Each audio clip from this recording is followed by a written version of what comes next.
warahmatullahi wabarakatuh. Perkenalkan, nama saya Majida Makia Guntur, NIM 1710071. Di sini saya akan membahas bagaimana kondisi indeks harga saham saat ini dalam menghadapi pandemi virus COVID-19. Nah, tugas ini diberikan oleh Bapak Muhammad Nanang Hoirudin, Sarjana Ekonomi Magister Manajemen. Sebelum itu, saya ingin menjelaskan apa itu indeks harga saham. Indeks harga saham merupakan indikator yang menggambarkan pergerakan harga saham dalam suatu periode. Dengan membaca indeks ini, kita dapat mengetahui tren yang sedang terjadi di pasar, apakah sedang naik, turun, atau stabil, sehingga investor dapat menentukan kapan untuk menjual, menahan, atau membeli saham.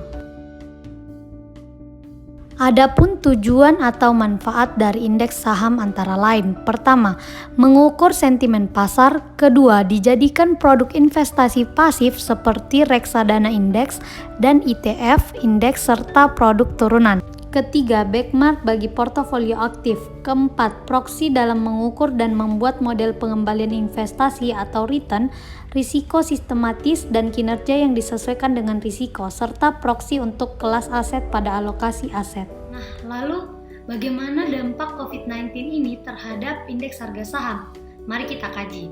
Jika melihat dengan garis besar, bukan hanya Indonesia saja yang mengalami penurunan, tetapi hampir seluruh negara mengalami hal tersebut.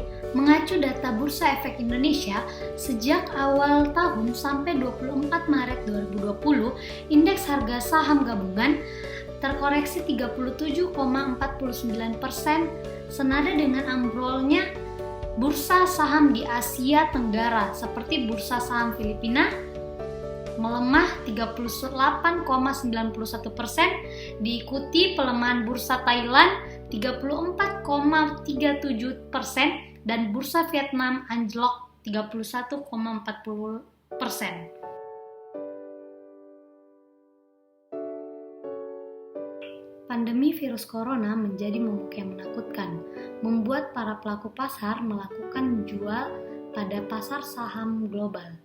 Tak terkecuali pasar saham Republik. Ketidakpastian yang tinggi dan kepanikan jual inilah yang menyebabkan hampir seluruh bursa saham global terjungkal.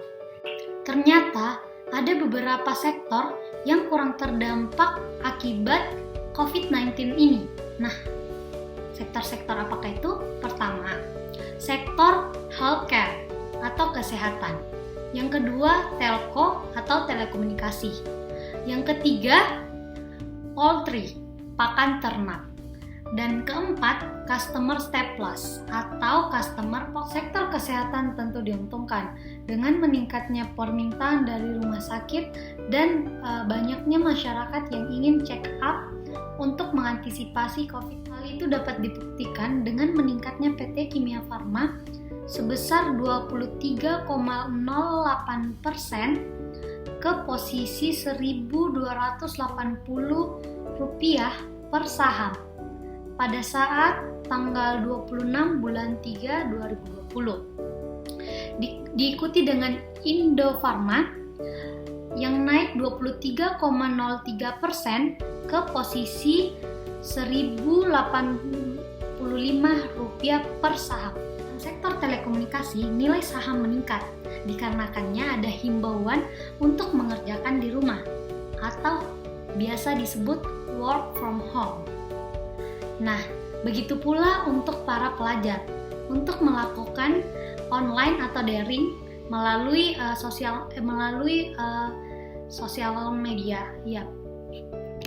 Sementara itu, selain 3 sektor tersebut, ada pula satu sektor yang tahan banting akibat wabah ini, yaitu sektor poultry atau customer staples. Nah, akibat wabah tersebut, permintaan meningkat bahan pokok yang dibutuhkan oleh masyarakat.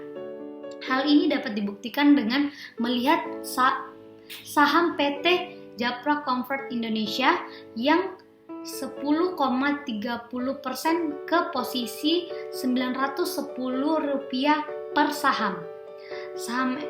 Selanjutnya, melihat PT Indofood Sukses Makmur yang melesat 19,80% dan PT Unilever Indonesia yang meroket 19,82%, seperti itu.